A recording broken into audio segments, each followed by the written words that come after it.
আসসালামু আলাইকুম ওয়া রাহমাতুল্লাহি ওয়া বারাকাতুহু।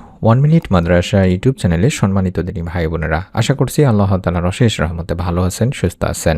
আলহামদুলিল্লাহ। আজ আলোচনা করব এশার নামাজের পরে এই একটি দোয়া মাত্র 11 বার পড়লে রব্বুল আলামিন আল্লাহ তাআলা চাইলে সকাল হওয়ার আগে আপনি এর ফল পাবেন। অত্যন্ত গুরুত্বপূর্ণ একটি ভিডিও। আমি আশা করছি আপনারা এশার নামাজের পরে মাত্র 11 বার অবশ্যই পড়বেন। আল্লাহ চাইলে সকাল হওয়ার আগে আল্লাহ তাআলা আপনাকেও ইনশাআল্লাহ গায়েবী সাহায্য এবং মনের প্রশান্তি দান করবেন। যাদের জীবনে কষ্ট, দুশ্চিন্তা, রিজিকের অভাব, ঋণ, রোগ, সন্তান লাভের আশা রয়েছে, তারা এই ভিডিওটি অবশ্যই শুরু থেকে শেষ পর্যন্ত মনোযোগ দিয়ে দেখবেন। হাদিসে এসেছে রাতের ইবাদত আল্লাহ তাআলার কাছে অত্যন্ত প্রিয়। ঈশার নামাজের পর বান্দা যখন দোয়ার জন্য হাত তোলে, তখন আল্লাহ তাআলা তার দিকে বিশেষ রহমতের দৃষ্টি দেন। এই সময় পড়া দোয়া হৃদয়কে শান্ত করে, মনকে দৃঢ় করে এবং আল্লাহর উপর তাওয়াক্কুল বাড়িয়ে দেয়। আমলের নিয়মটি হচ্ছে এশার ফরজ ও সুন্নত নামাজ শেষ করে প্রথমে 3 বার দরুদ শরীফ পড়তে হবে। এরপর যে দোয়াটি শিখিয়ে দেব, দোয়াটি 11 বার পড়তে হবে। শেষে আবারও 3 বার দরুদ শরীফ পড়তে হবে। তারপর নিজের মনের কথা আল্লাহ তাআলার কাছে বলতে হবে, মনোযোগ, বিশ্বাস এবং খালেস নিয়তে পড়তে হবে। অর্থাৎ বুঝতে পারলাম, দোয়াটি পড়ার আগে পরে অন্তত দরুদ শরীফের আমল করতে হবে, কম করে হলেও 3 বার করে। যে কোনো দরুদ, আপনি চাইলে দরুদে ইব্রাহিমও পড়তে পারেন। যে দোয়াটি পড়ব সেই দোয়াটি আপনারা দেখেও পড়তে পারবেন। বাংলা উচ্চারণ হচ্ছে আল্লাহুম্মা কফিনি বিহালালিকা আন হারামিকা ওয়া আগনিনি বিফাদলিকা আম্মান সিওয়াক। আশা করছি মোবাইল স্ক্রিনশট নিয়ে নিয়েছেন। আল্লাহুম্মা কফিনি বিহালালিকা আন হারামিকা ওয়া আগনিনি বিফাদলিকা আম্মান সিওয়াক। এটি অত্যন্ত গুরুত্বপূর্ণ একটি দোয়া। এই দোয়াটি আপনাকে পড়তে হবে। আশা করছি দোয়াটি সংগ্রহ করেছেন।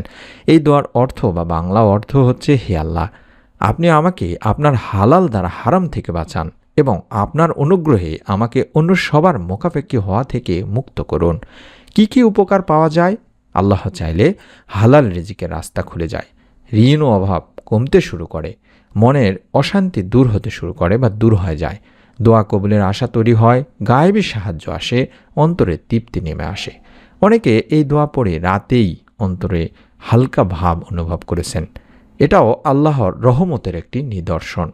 গুরুত্বপূর্ণ নসিহত আপনাদের জন্য, মনে রাখবেন, দোয়া কোনো জাদু নয় দিনী ভাই বোনেরা। দোয়ার মাধ্যমে আল্লাহকে পরীক্ষা করারও কোনো বিষয় নয়।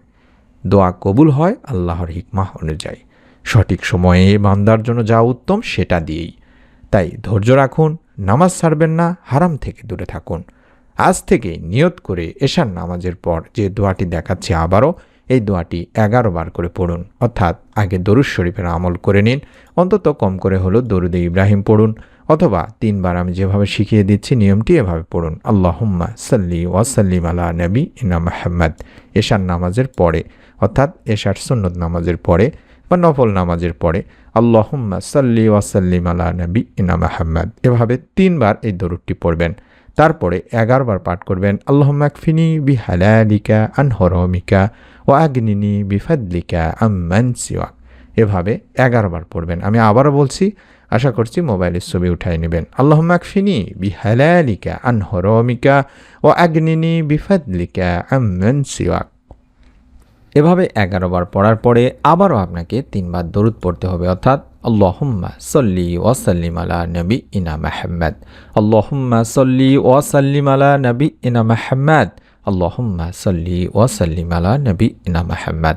এই দরুদটি অবশ্যই দোয়াটি পড়ার আগে পরে 3 বার করে পড়তে হবে দিনী ভাই বোনেরা, কিংবা আরও বেশিও পড়তে পারেন, কম করে হলেও 1 বার পড়বেন। কারণ হযরত আনাস রাদিয়াল্লাহু তাআলা আনহু থেকে একটা হাদিস আছে, যেখানে আল্লাহ রাসূল সাল্লাল্লাহু আলাইহি সাল্লাম নিজে বলেছেন, যতক্ষণ রাসূল পাক সাল্লাল্লাহু আলাইহি ওয়াসাল্লামের উপর দরুদ পড়া হবে না, ততক্ষণ তা বাধাগ্রস্ত অবস্থায় থাকবে। অর্থাৎ আপনার করা দোয়া আল্লাহ তাআলার কাছে পৌঁছবে না এবং আপনার দোয়া কবুলও হবে না। তাই আমরা দরুদের আমলটি করে নিয়ে তারপরে দোয়াটি পড়ব।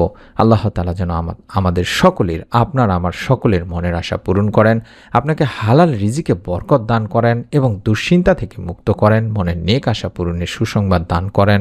আমিন। ভিডিওটি ভালো লাগলে অবশ্যই একটি করে লাইক দিতে ভুলবেন না।